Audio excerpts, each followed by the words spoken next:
Mi nombre es Nancy Martínez y yo les quiero contar un poco cómo llego a este mundo de la felicidad.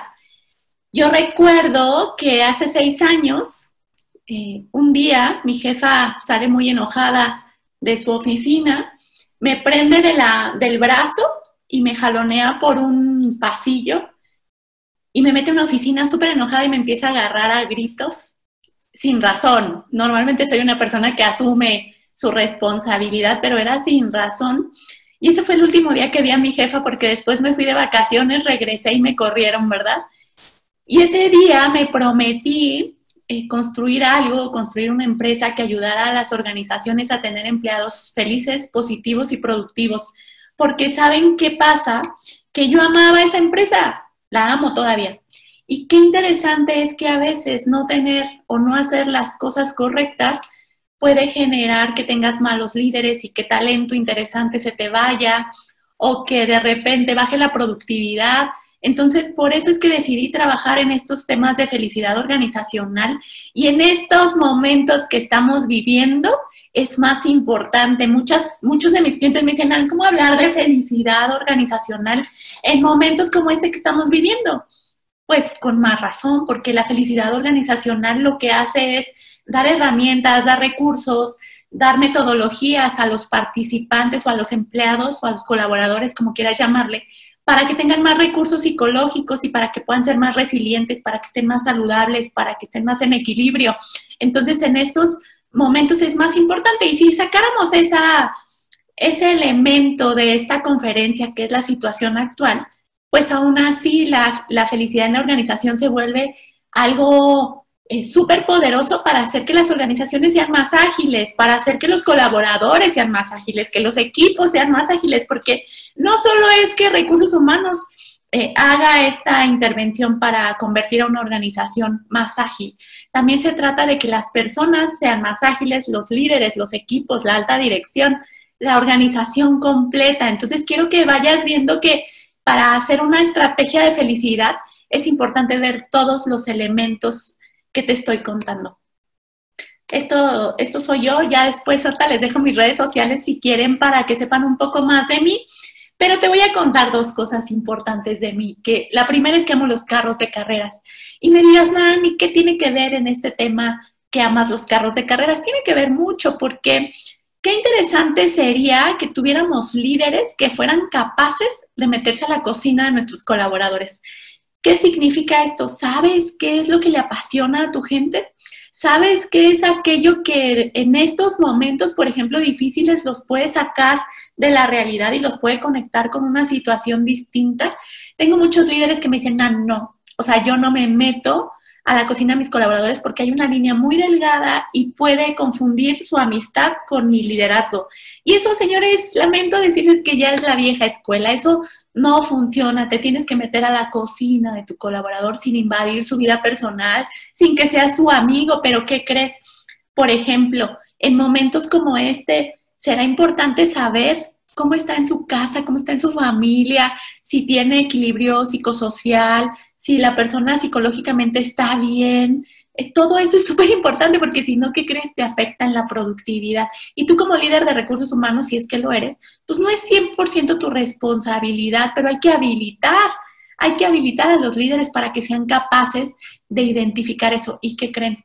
Muchísimos líderes no tienen esa capacidad de identificar cómo está su gente y mucho menos de moverla a un lugar mejor. Y luego la otra cosa que te quiero contar es que soy la más dispersa del mundo y tienes que enseñar a tus colaboradores a aceptar sus oscuridades, a ver también cuáles son esas cosas en donde cojean y ver cómo eso puede impactar a la organización.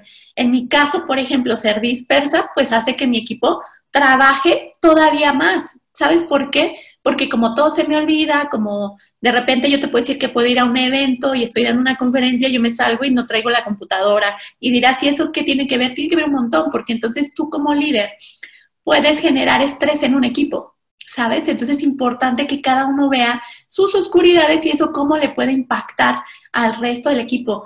¿Cuáles son tus oscuridades ahorita si fueses líder? ¿Estás atento a tu equipo o estás disperso o de repente generaste exceso de supervisión, tienes falta de confianza, ¿sabes? Todo eso es importante que seamos capaces de verlos desde la individualidad y desde la organización para saber cómo le puede impactar a alguien de nuestro equipo. Ahora, vas a decir, ¿qué tiene que ver la felicidad organizacional o cómo se trabaja? Ahí te va. Primero quiero que comprendas cómo se trabaja la felicidad o cómo se compone tu felicidad, porque si tú logras comprender cómo funciona tu felicidad, vas a comprender cómo funciona la de tus colaboradores. El 60%, el 50% de la felicidad es genética. ¿Qué significa? Que si tú tuviste unos padres que te ayudaron, que te dijeron cómo manejar tus emociones, que siempre te impulsaron a alcanzar tus sueños, que cada vez que tú tenías un logro te festejaban, ese tipo de felicidad ya la tienes garantizada. Pero si hablamos de Latinoamérica, la mayoría de las personas no vivimos una infancia, digamos, tan saludable o tan positiva. Todos nos enfrentamos a algunos retos. A muchos de nuestros papás no fueron entrenados para trabajar con nosotros, ¿sabes? Pero me dirás, ¿esto cómo impacta en el trabajo? Impacta un montón, ahí te va. ¿Qué significa esto? Te voy a dar un ejemplo. Un día teníamos un caso grave de un director ejecutivo que no tenía buenas maneras de gestionar a su equipo y lo gestionaba a gritos. Y uno de sus colaboradores, hombre, resulta que cada que este director le hablaba y le gritoneaba se ponía a llorar, pero ambos eran talentosos, ambos los quería retener la organización. Entonces, ¿qué sucedía? Pues este chico que al final recibía los gritos y se ponía a llorar, ¿qué crees que pasaba o por qué crees que lo hacía? Porque cuando él tenía 7 años, su mamá falleció y su papá lo trató a gritos, ¿sabes? Y entonces cuando él lo trató a gritos y a golpes, cuando él se conecta con un directivo que lo trata igual, regresa a su infancia. Y tú me dirás, Mani, ¿y a poco eso es mi responsabilidad? Pues tal vez tú como director o responsable de recursos humanos, sí, ¿de qué? De habilitar a tus líderes que sean capaces de ver la grandeza de cada persona, de descubrir cuáles son sus limitantes, de descubrir cuáles son aquellas cosas que tal vez del pasado le van a impactar en el futuro y tienen que aprender a sacar el máximo potencial. Entonces, ¿qué hicimos con este líder? Pues tuvimos que trabajar a través de una intervención positiva y cuando él se da cuenta del efecto negativo que tenía su estilo de liderazgo, aparte que su estilo de liderazgo era malísimo, ¿qué impacto tenía en la productividad de este colaborador y sobre todo en la autoestima? Es cuando él logró hacer un cambio y ¿qué creen que pasó con el chico? Sacó su máximo potencial. Entonces, como responsables de recursos humanos, sí es importante que sepamos esto.